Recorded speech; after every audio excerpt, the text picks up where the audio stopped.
Assalamualaikum warahmatullahi wabarakatuh. Alhamdulillahi rabbil alamin, wassalatu wassalamu ala asyrafil anbiya'i wal mursalin wa ala alihi wa sahbihi ajma'in. Qala rabbi shrah li sadri wa yassir li amri wahlul 'uqdatam min lisani yafqahu qawli. Qalu subhanaka la 'ilma lana illa ma 'allamtana innaka antal alimul hakim. Sadaqallahul azim. Yang saya muliakan, yang bahagia Datuk Pengerusi, barisan ahli jawatan kuasa, seterusnya Tuan Imam kita Tan Sri, Datuk Sri, Datuk Hajaratin, serta para jemaah yang dirahmati oleh Allah Subhanahu wa taala sekalian.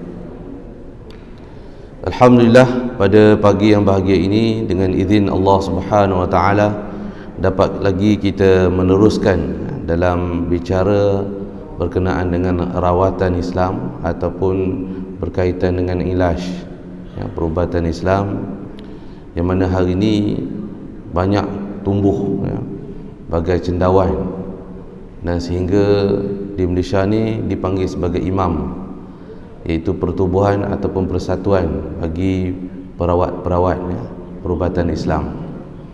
Malah dalam KKM ataupun Kementerian Kesihatan Malaysia juga telah mewujudkan satu unit komplementari, iaitu bagi mereka yang berkemahiran mempunyai rawatan alternatif. Jadi bolehlah mendaftar dengan KKM melalui beberapa syarat ataupun ujian yang memastikan supaya rawatan alternatif itu adalah satu benda yang benar, yang betul dari sudut klinikal dan sebagainya lah. Jadi tuan-tuan dan puan yang dirahmati oleh Allah Subhanahu wa taala sekalian, sebelum ni kita telah membincangkan berkenaan dengan sihir. Ini kita ambil satu bab, iaitu bab sihir. Hari ini kalau ikutnya dah sampai ke siri yang keempat, siri yang keempat. Sebelum ni kita membincangkan jenis-jenis sihir. Ada santau, ada pelalau, ada kita kata pembenci, pemukau dan sebagainya. Itu pun dah kita bincangkan, dan ini sebagai gambaran awal untuk kita mengenali perkara-perkara ni. Dan di Malaysia kita memang tak kuranglah cerita tentang kita kata bab sihir ini. Malah sihir ini kita telah bercerita, dia telah wujud pada zaman Nabi Idris alaihissalam lagi, dan famousnya pada Nabi Sulaiman. Begitu juga memang kalau kita jelas adanya cerita yang berkenaan dengan sihir ini pada zaman Nabi Musa alaihissalam. Ini kita kata ada. Begitu juga tak tinggal pada zaman Nabi Muhammad sallallahu alaihi wasallam. Malah beliau sendiri pun pernah menjadi mangsa, pernah menjadi mangsa sihir itu. Jadi pada zaman Nabi sallallahu alaihi wasallam di Madinah ni, di Mekah ni dia kurang berkaitan dengan sihir. Tetapi bila Nabi pergi ke Madinah, ini banyak berkaitan dengan sihir. Kenapa? Kerana di Madinah ini penduduknya ramai Yahudi. Yahudi ni dia datang daripada Yaman, ataupun daripada Palestin. Jadi mereka ni antara pengamal-pengamal sihir, tuan-tuan. Jadi bila mereka datang ke Madinah ni, tuan-tuan, maka antara benda ilmu yang mereka bawa adalah sihir. Ini kita dah ceritakan sebelum ni, kan. Jadi tak kurang jugalah kita, tuan-tuan, yang kita kata seusia dengan saya dan sebagainya, mungkin ada pengalaman berkaitan dengan sihir ini. Dan kita ulang sikit lah berkaitan dengan sihir ini, yang mana kita kata bab sihir ini bila di Malaysia, fahaman kita sihir ini adalah buatan orang. Orang buat, seseorang tak dapat jodoh, kan, pelalau, kerja payah, meniaga tak laku, kan. Jadi suami isteri bergaduh, itu semua kita panggil sebagai sihir. Ni maknanya kalau kita di Malaysia, mana saja perbuatan orang buat khianat pada seseorang melalui perantaraan sihir ataupun perantaraan makhluk halus ini, kita panggil sebagai sihir. Tapi Jika kita ikut daripada Al-Quranul Karim dan juga hadis Nabi, maka di situ dia ada dua makna. Pertama, sihir yang dimaksudkan adalah black magic ataupun satu benda yang luar daripada pemikiran. Bagaimana kalau kita lihat kisah Nabi Musa AS, bila beliau melemparkan ular tu, melemparkan tali tu, ya, tongkatnya, maka dia berubah menjadi ular yang besar. Mereka mengatakan ini sihir yang paling hebat. Dia kata sihir, mana satu benda yang luar daripada kebiasaan. Ini makna pengertian, ya, etimologi yang berbeza dengan kita di Malaysia ni. Banyak juga kadang-kadang tu bila kita kaji di Malaysia ni tuan-tuan, banyak makna yang kadang-kadang tu lari sikit, tapi kita faham macam tu. Itu contoh bab sihir. Kalau contoh, ya, kalau kita bincang bab hati, ya, wahum qulubun la yafqahuna biha, ya, mereka ada hati tapi tidak mahu memahami kalau dalam Quran. Jadi maksud dalam Quran tu qulub itu, kalau tuan-tuan tengok dalam kamus, ya, inna fil jasadil mudghah idza salahat salahat jasad kullu wa idza fasadat jasad kullu ala wahya qalbu. Jadi maksud qalbu itu, jika kita rujuk daripada kamus bahasa Arab dan sebagainya, mu'jam bahasa Arab, maka dia merujuk kepada jantung. Tapi bila terjemah kita kata hati. Hati dengan jantung berbeza ke dari segi fizikalnya? Berbeza tuan-tuan. Kalau kita pergi ke doktor tuan-tuan, sebenarnya kita sakit jantung tapi kita kata sakit hati. Langsung doktor bedah hati kita tuan-tuan, ya. Bukan hati, jantung. jadi masalah. Ini dari segi etimologi ataupun penggunaan perkataan tuan-tuan, ya. Jadi kita kata kat Malaysia ni kena berhati-hati sikit dalam bab percakapan. Tapi kepahaman kita gitu, engkau dalam hatiku, kan. Tapi English punya betul, kan. You're in my heart. Heart tu jantung, bukan, ya, hati ni panggil liver, liver. Jadi berbeza, kan. Jadi English punya betul, kita Melayu kurang tepat, jauh lagi. Baik, pada hari ini apa yang saya nak bawakan iaitu tentang hukum ilmu sihir. Hukum ilmu sihir, boleh belajar ilmu sihir. Yang kita belajar hari ini tuan-tuan, bukan belajar macam mana nak buat sihir, kan. Kita nak mengenali apa jenis sihir, kena faham beza dia. Kita mempelajari teori tentang ilmu sihir, apa dia kelebihan, apa dia kekurangan, ya. Kita dah bincang dulu sedikit antara kelemahan ilmu sihir ini, ya. Kalau ilmu sihir itu bertempat, maka bila kita keluar daripada tempat itu, dia akan jadi lemah ataupun dia akan terungkai, ya. Sebab itu dalam ayat Quran dia banyak menyatakan bahawa berjalanlah kamu, di atas muka bumi ini, ataupun kita kata mengembaralah kita di atas muka bumi ini. Jadi itu adalah satu ubat untuk merawat sihir. Mana kita pergi melancong tuan-tuan, boleh merawat ilmu sihir. Kalau dia setempat tuan-tuan, dia bila dia pergi ke luar daerah ataupun kawasan, dia akan terbatal. Itu salah satu, ya, kita dah bincang dulu. Baik, hukum ilmu sihir ini, Rasulullah SAW menyebut sihir sebagai salah satu daripada perbuatan dosa besar. Daripada Abu Hurairah radhiyallahu anhu, Rasulullah SAW bersabda, ijtanibus sab'al mubiqat. Qalu ya Rasulullah wa ma hun? Qala asyirku billah wa sihru wa qatlun nafsi allati harramallahu illa bil haqq wa aqlul riba wa aqlul malal yatim wa tawalli yawmal zuhf wa zakful muhsanatil mubiqati mu'minatil amfilat. Jauhilah 7 jenis dosa besar yang membinasakan. 7 dosa yang membinasakan, maknanya dosa besar lah. Wahai Rasulullah, apakah dosa-dosa itu? Sabda Nabi SAW bermaksud menyengutukan Allah, syirik. Syirik tuan-tuan, ya. Ini perbuatan yang kalau kita tak bertaubat tuan-tuan, bila masuk neraka tak keluar-keluar. Kalau perbuatan yang lain, dia boleh keluar lagi. Tapi bila kita di akhirat nanti tuan-tuan, ya, apa yang saya faham daripada apa yang belajar, bila kita dihukum, ya, contoh perbuatan-perbuatan tertentu, jadi kita akan masuk neraka. Masuk neraka itu akan ditengok amalan apa yang kita buat itu. dosa apa yang kita buat.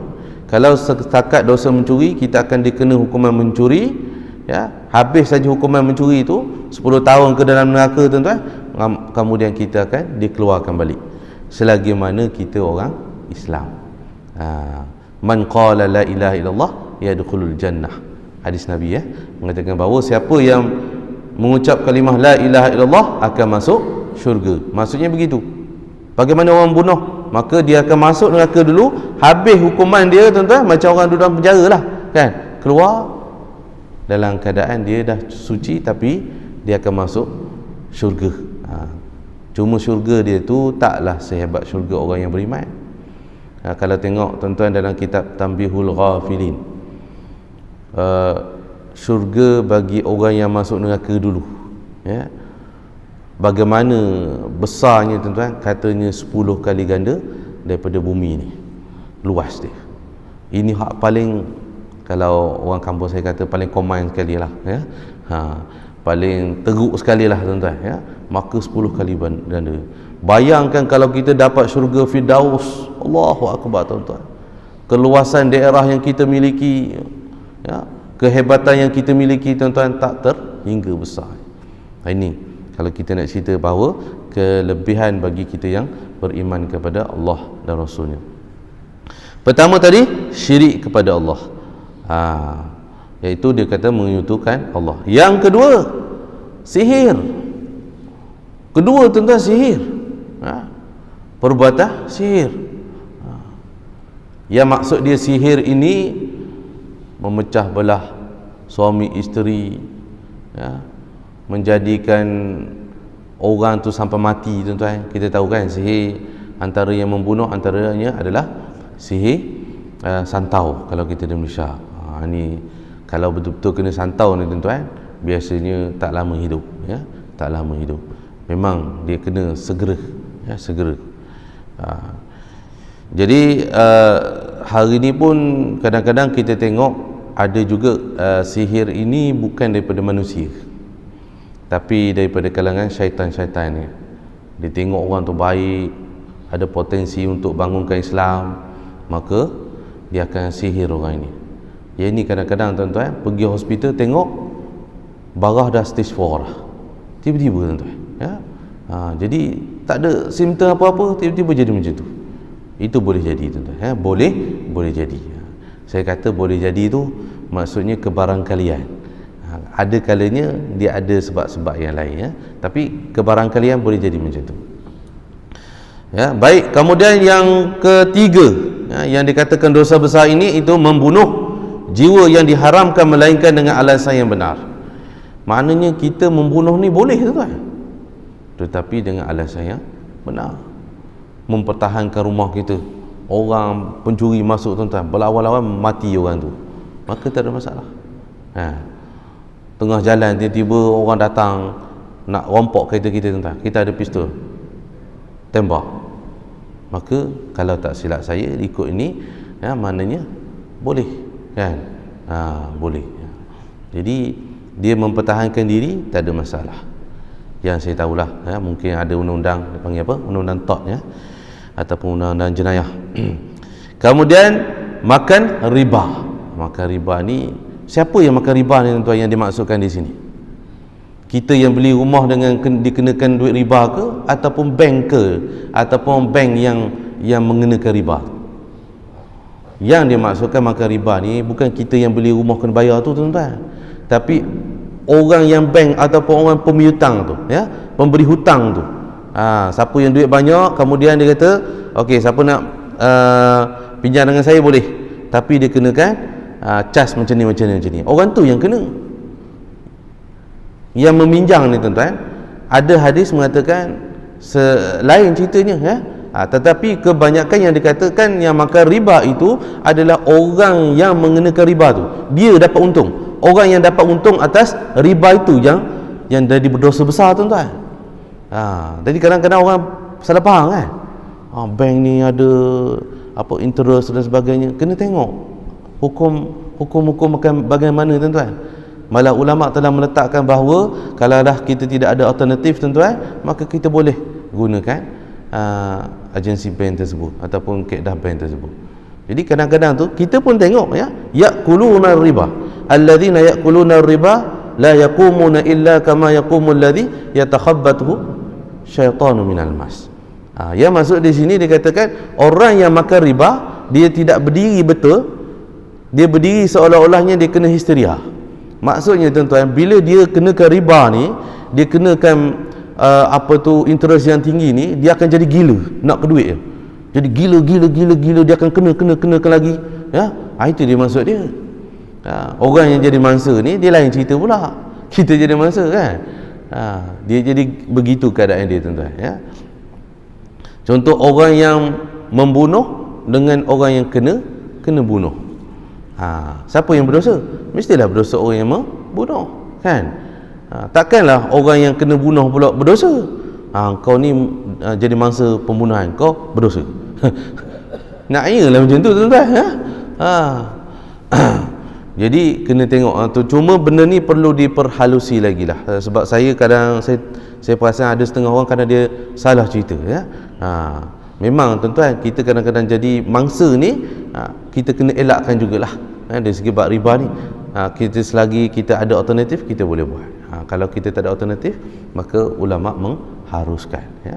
Terutama sekali bagi pinjaman yang pertama, bagi pinjaman benda yang kita kata wajib. Beli rumah, inilah rumah pertama, nak tunggu kumpul duit sampai 200,000 tuan-tuan, pencen pun belum tentu lagi ya. Jadi terpaksa beli. Ada juga orang macam tu kan, dia tak faham tentang bab hukum tuan-tuan. Ayah saya tak bagi beli kereta selagi tak beli cash sebab riba kata. Dia tak faham. Dia tak faham tentang bab hukum tuan-tuan. Masalah ya, masalah. Ada yang terlalu ortodok tu ya. Jadi kita kena seimbang dengan dunia ni tuan-tuan. Dan hukum atas dunia ni dia tidak orang kata menyusahkan kita. Dia memudahkan kita tuan-tuan ya.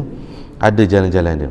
Baik, pertama tadi syirik pada Allah, yang kedua sihir, yang ketiga membunuh jiwa yang diharamkan melainkan dengan alasan yang benar, yang keempat adalah makan riba. Makan riba ni orang yang membuat hutang tu tadi. Kalau kita ke sini bank-bank lah tuan-tuan, kepala-kepala ni lah yang jadi adalah berdosa besar. Sebab ini pun kalau kita lihat daripada Yahudi punya cara kan. Kemudian makan harta anak yatim, orang yang makan harta anak yatim. Lari daripada perang. Kadang-kadang makan harta anak yatim tuan-tuan boleh jadi juga hari ni kan. Kita ada anak saudara, tiba-tiba ayah dia meninggal. Kadang harta tu tuan-tuan, harta pusaka kadang lepas kepada pak saudara dan sebagainya, tapi kadang-kadang kita ambil lebih kan. Maknanya kita makan harta anak yatim tuan-tuan. Lepas tu anak yatim tu pula siapa? Anak saudara kita sendiri pula. Masya Allah tuan-tuan. Ada satu kes sampai berkira tuan. Baju pun berkira. Baju dalam lemari pun berkira. Kasut pun berkira tuan-tuan. Walhalnya itu ayah dia kan. Itu keadaan kita manusia hari ni tuan-tuan. Bertuhan sangat ke duit tu dah tak kira siapa lah. Anak saudara ke ya? Begitu ya. Dan kadang-kadang lagi dahsyat tuan-tuan, kadang-kadang tanpa kita sedari, ayah tu sendiri kan, isteri saya meninggal, semua harta dapat ke dia, anak langsung tak dapat. Sama juga kan. Walhal dalam pembahagian harta faraid ada bahagian anak. Ayah punya ni, ini isteri ayah, ni semua serata dia. Bila isteri meninggal, semua saya punya. Anak kadang-kadang terkontang-kanting tuan-tuan. Kita nampak kadang-kadang benda, orang jaga anak yatim, lepas tu makan duit anak yatim. Kita nampak macam tu, tapi kadang-kadang kita tak nampak dalam masyarakat kita. Dalam masyarakat kita ni, ini banyak tuan-tuan ya? Dalam masyarakat kita. Seperti juga ibu kadang-kadang suami dia meninggal, semua harta dapat ke dia, anak langsung tak ada.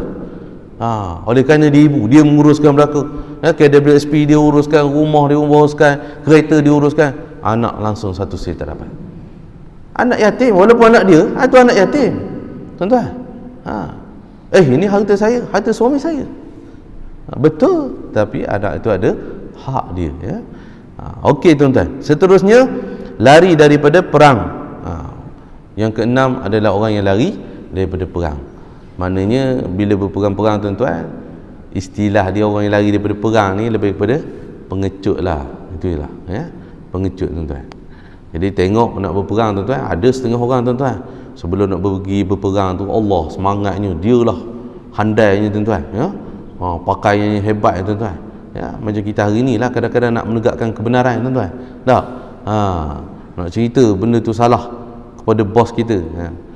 Kadang-kadang tuan-tuan kita dalam syarikat ke apa ke, bos kita tu tak betul ya. Mula cerita belakang tu kawan kita ni hebat sangat kan. Oh, memang kita kena cerita kat bos ni begini.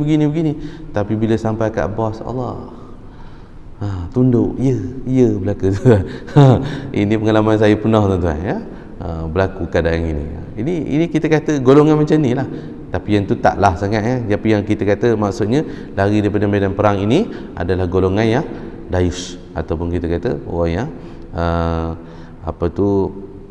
yang takut ya. Jadi kemudian menuduh wanita muhsan beriman yang tidak bersalah dengan tuduhan zina. Ini dia cerita dia tu paling mudahnya legenda Mahsuri lah kan, yang telah dituduh berzina tuan-tuan. Jadi maknanya itu adalah satu dosa yang sangat besar dalam Islam tuan-tuan. Baik, kemudian ulama bersepakat bahawa mempelajari sihir, mengajar serta mempraktikkannya adalah haram. Mempelajari sihir, mengamalkannya serta mengajarnya adalah haram tuan-tuan. Ibnu Qudamah pula, sesungguhnya pelajari sihir dan mengajarkannya adalah haram, tidak ada khilaf padanya dalam kalangan ahli ilmu. Imam Nawawi, adapun mempelajari sihir dan mengajarkannya maka hukumnya adalah haram ya. Jadi kebanyakan ulama boleh kata semua boleh kata hampir jumhur ulama mengatakan bahawa mempelajari dan mengajarkan ilmu sihir itu adalah haram tuan-tuan ya. Jadi kalau ada mana-mana tuan-tuan yang untuk mengajar ilmu-ilmu yang kebatinan ataupun sihir ini kadang-kadang boleh jadi haram ya. Tapi hari ini tuan-tuan, dia akan berselindung di sebalik saintifik, minda positif lah, apalah benda-benda tuan-tuan yang dibawa macam tu. Ini kadang-kadang ya. Kita dulu di Malaysia kita ada beberapa tuan-tuan ya. Maknanya kita kata NGO ke ataupun kita kata pertubuhan yang dia mengajar konon-kononnya untuk ekspresi diri lah dan sebagainya, tetapi ada kalanya dia mengajar tu dalam konteks yang mana itu adalah ilmu sihir. Minda kita ni hebat. Contoh nak mengangkat air ni boleh menggunakan minda kita saja. Itu sihir lah tuan. Itu sihir lah tuan.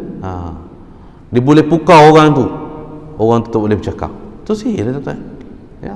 Jadi kita kadang-kadang kita nampak ilmu sihir ni pergi ke Tok Bomo, duduk di hujung kampung kan, menggunakan tengkorak ke, menggunakan binatang ke, menggunakan minyak cenuai ke apa ke. Sebenarnya hari ni dia dah moden lah tuan-tuan ya. Malah kita katanya moden yang hari ni ada sejenis dadah, saya tak ingat nama dia tuan-tuan, futis kalau saya silap saya. Dadah ni kalau orang tu makan, maknanya orang yang mengenakan makanan tu dia boleh kontrol orang yang makan dadah tu. Ada macam tu kan. Ni dadah ni pemukau tuan-tuan. Jadi apa dalam kaedah jenayah dipanggil death, rape dan juga drug. Itu dia ada satu kaedah kes yang banyak berlaku. Dia buat janji temu, dia gunakan dadah masuk dalam air dan sebagainya, kemudian dia rogol. Itu kebiasaan berlaku ya. Jadi dia menggunakan kaedah macam tu. Ini kita kata sihir dengan cara yang nampak ya, nampak. Syekh Zakaria Al-Ansari, sihir adalah haram jika dia beriktikad bahawa perbuatan sihir adalah harus, maka jelas dia telah kufur. Jika dia sengaja belajar, mengajar dan melakukan sihir, maka perbuatannya itu adalah perbuatan yang dianggap berdosa. Setiap perkara berkaitan sihir adalah berdosa kerana boleh mendatangkan fitnah dan mendatangkan kemudaratan kepada orang lain. Begitu juga Ibn Hajar Al-Asqalani dalam Fathul Bari. Kitab Fathul Bari ni biasa kita dengar Sebahagian para ulama menyatakan bahawa jika sihir tersebut boleh membawa mudarat sehingga membunuh orang lain, orang yang melakukan sihir boleh dikenakan hukuman qisas. Justru apa saja yang berkaitan dengan sihir ia diharamkan. Ma ada ilal haram fa huwa haram. Apa saja perkara yang membawa kepada perkara haram, maka ia adalah haram. Jadi dia boleh kepada hukuman kisos. Kisos ni kalau kita ikut dalam bab hudud, tuan-tuan, ya. Tapi kalau kita dunia realiti hari ni, kalau betul orang tu menyihir, ya, sampai mati, tuan-tuan, maka boleh dikenakan hukuman bunuh. Cuma hari ni, tuan-tuan, dalam kita kata jenayah sihir ni, untuk evidence, untuk membuktikan siapa yang buat, itu yang jadi masalah, ya. Sampai hari ni, tuan-tuan, saya pernah mengikuti bengkel mewujudkan akta jenayah sihir, ya, yang dikendalikan oleh oleh JAKIM sendiri. Jadi perkara ini masih lagi jadi masalah polemik. Macam mana kita nak mengenakan hukuman tersebut, ya, kepada orang tu kena sihir. Kita nak mengaitkan siapa yang buat itu. Nak mengaitkan siapa yang buat itu yang jadi masalah, ya. Walaupun dah banyak perkara ni, ya. Sehingga kalau kita lihat, tuan-tuan, di dunia antaranya tanah haram pun sendiri ada, ataupun di Arab Saudi memang dia ada hukuman sihir, tuan-tuan. Siapa yang mengamalkan ilmu sihir, maka dia akan bunuh terus, ya. Dulu kalau kita tengok Al-Arqam, kan, Ibn Jah, kalau tak salah saya, dia duduk di sana. Bila dia orang ni kuat kuasakan benda tu, tuan-tuan, maka dia orang lari ke Malaysia. Dia takut, ya. Sebab bila dia dapati, terus bunuh. Itu di Mesir, tuan-tuan. Di Australia pun ada, ya, tentang undang-undang sihir ini, tuan-tuan, ya. Dan juga satu negeri di Afrika pun begitu juga, tuan-tuan. Di Brunei pada tahun 2013 mereka telah meletakkan salah satu daripada akta jenayah dia orang di dalam akta jenayah syariah, iaitu antaranya sihir, orang yang membuat sihir itu. Jadi dia lebih tertumpu kepada orang yang buat sihir. Pada tahun lepas 1 Disember 2022, tuan-tuan, Kelantan sendiri, Terengganu telah menambah enakmen dia tentang jenayah sihir ini, iaitu kepada 4 perkara, ya, selain daripada jenayah sihir lah. Bab sihir itu ada 2 kepada pelaku jenayah sihir, ya. Cuma kita hari ni nak mengenakan, nak mengatakan siapa yang buat, itu yang jadi problem dia, ya. Walaupun benda tu dah tertulis, tuan-tuan, tapi kesukaran untuk pembuktian itu.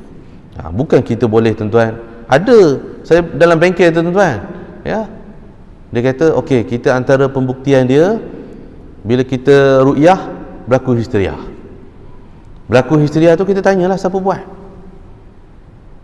Boleh ke, tuan-tuan, macam tu, ya? Orang tu berlaku histeria, ya, di tengah bercakap tak betul, tuan-tuan, bercakap siang dan sebagainya. Kita pun tanya, kau ni datang dari mana? Siapa tuan kau? Boleh terima ke persaksian jin, tuan-tuan? Ya, itu satu. Betul ke jin tu bercakap? Ke dia sendiri? Jadi kalau saya sendiri, saya tak boleh terima benda tu, ya. Benda tu kadang boleh menipu, tak boleh, tuan-tuan. Tapi dalam bengkel tu dia ada cerita macam tu. Kalau kita nak confirmkan jin itu cakap benar, kita Islamkan dia dulu. Tak betul juga, tuan-tuan. Orang Islam berapa ramai menipu, tuan-tuan, ya? Berapa ramai menipu, tuan-tuan. Sebelum begini, lepas tu begini, tuan-tuan. Banyak menipu. Allahu Akbar, ya? Nak kata jin bila masuk Islam terus tak menipu, berdoa, ya? Ini bahasa temeluh, berdoa, tuan-tuan, ya? Lagi dahsyat dalam bengkel, tuan-tuan, dia kata kalau lah sekiranya kita ruqyah tak berjaya, maksudnya dia tak jadi histeria, maka tanya dia, masa ruqyah tu tadi ada nampak kelibat siapa-siapa tak? Lagi dahsyat, tuan-tuan. Jadi tak boleh, ya. Kita tidak boleh menghukum seseorang itu dengan andaian ataupun benda-benda yang gaib ini. Tak boleh, tuan-tuan. Tak boleh. Kita tak boleh panggil jin ke mahkamah untuk menjadi saksi. Tak boleh, ya. Kita dunia nyata, tuan-tuan. Itu yang jadi satu permasalahan dalam menguatkuasakan akta sihir ataupun jenayah sihir tadi. Baik, kemudian para ulama telah menghukumkan pelaku sihir ini kepada 2 perkara. Pertama, mereka dianggap kafir yang mewajibkan hukuman bunuh. Maknanya kalau betul dia adalah ahli sihir, maka dia kena hukuman bunuh. Pendapat Imam Malik, Imam Ahmad dan ramai dari kalangan sahabat dan tabi'in, mereka dianggap fasik berdosa besar tetapi dikenakan hukuman pancung, ya. Jadi Imam Ahmad dan juga Imam Malik mengatakan bahawa mereka ni dihukum bunuh, tuan-tuan. Kalau kita lihat zaman kegelapan, ya, zaman Renaissance, ya, di barat, tuan-tuan, mereka ni cukup-cukup takut dengan ahli sihir. Malah siapa yang dianggap ahli sihir, mereka akan dibakar. Ada juga hukuman, tuan-tuan, mereka buat kek diperbuat daripada air kencing, tahi dan sebagainya, suruh ahli sihir itu makan. Ada juga hukuman macam tu, ya. Mereka tidak dianggap terkeluar. Yang kedua, pendapat yang kedua, mereka tidak dianggap terkeluar daripada agama Islam, seperti mana mazhab Syafi'i, kecuali apabila melakukan sesuatu yang boleh membawa kepada kufur serta mendakwa mampu dan berkudrat untuk menukarkan ciptaan Allah. Jadi Imam Syafi'i lebih teliti. Kita kena tengok sihir yang dibuat itu. Kalau dia sihir itu sehingga dia membunuh, maka betul lah dia kena bunuh. Kalaulah dia sihir itu memisahkan suami isteri saja, maka tak boleh bunuh. Itu Syafi'i, tuan-tuan, ya. Ataupun kadang-kadang dia sihir dia pukul orang je, curi dia orang je, jadi dia kena hukum ta'zir je lah, ya. Dan kena tengok pula dia punya bacaan dia, ya. Dia tengok cara dia tu buat, adakah dia panggil saka dia ke, ya? Ataupun dia panggil hala dia ke. Dulu, tuan-tuan, dia ada dua, ya. Saka dengan hala tu benda yang kadang hampir sama, ya. Hala ni kadang-kadang tu dia orang dulu nak masuk hutan, dia ada hala dia. Hala dia ni berupa rimau ataupun rimau kumbang. Dia pergi masuk hutan kadang-kadang, tuan-tuan, dia ada peneman dia. Ini orang dulu, jadi pernah saya jumpa dengan orang yang macam ni, tuan-tuan. Bila dia nak mati, tuan-tuan, dahsyat sangat. Satu benda yang sangat-sangat teruk bila saya hadapi dia orang ni, bau busuk yang teramat sangat. Kadang-kadang bau tu sampai balik pun rasa lagi bau dia tu. Ini dia, ya. Dan juga bila orang ada saka ni, tuan-tuan, kadang-kadang nak mati tu jadi payah, ya. Ada satu tempat, tuan-tuan, bilik dia ni satu titik cahaya pun tak boleh masuk, ya. Dan dia bila siang, tuan-tuan, lembik, malang, tuan-tuan, makan nasi 5-6 pinggan. Ni jadi macam tu, ya. Jadi ini biasa orang yang ada pendamping, ataupun kita kata pendamping itu saka lah, ataupun hala tadi, ya. Jadi, ya, maknanya, dan bila orang ni pula, bila dia buat perkara-perkara macam ni, tuan-tuan, dan dia gunakan hala ni tadi, dia sihir orang, dia musnahkan orang, tuan-tuan, ini akibat pada diri dia. Orang yang melakukan sihir, tuan-tuan, walaupun kadang-kadang dunia sukar untuk menghukum dia, tetapi Allah Subhanahu Wa Taala mudah sangat menghukum dia, tuan-tuan. Ya, ada satu kes, tuan-tuan, datang pada kami, tuan-tuan, ya, dalam keadaan tangan dia begini, dah penyanyi agogo dah macam, ya, rawat semua tak boleh, tuan-tuan. Ya, bila kita tengok pun tak ada benda pun belakang dia. Bila kita tengok, ini adalah macam kifarah dosa dia. Bila tanya, rupanya dia ni memang buat sihir. Orang bagi RM50 pun dia buat. Ada orang macam ni, ya, cari makan macam tu, tuan-tuan, ya. RM50 pun buat. Menantu dia cakap, itulah, cakap, saya memang dah larang, ya, mak mentua dia, tuan-tuan, untuk buat ni, tapi mak buat juga. Ini akibat dia. Ni benda ni tak boleh nak ubat, tuan-tuan. Ini kadang-kadang, tuan-tuan, ada setengah penyakit tu tak boleh nak rawat, ada kalanya dia yang buat, dia yang mengamalkan benda tu. Jadi macam tu, ya. Ada satu kes yang lagi mengerikan lah, yang tuan-tuan, yang kami tahulah, ya. Dia ni Tok Bomo, tuan-tuan, dan dia rawatan dia memang kita kata dahsyat sikit lah. Kalau anak dara ni, tuan-tuan, dia akan duduk sebilik dengan dia saja, ahli keluarga tak boleh masuk, dia berdua je.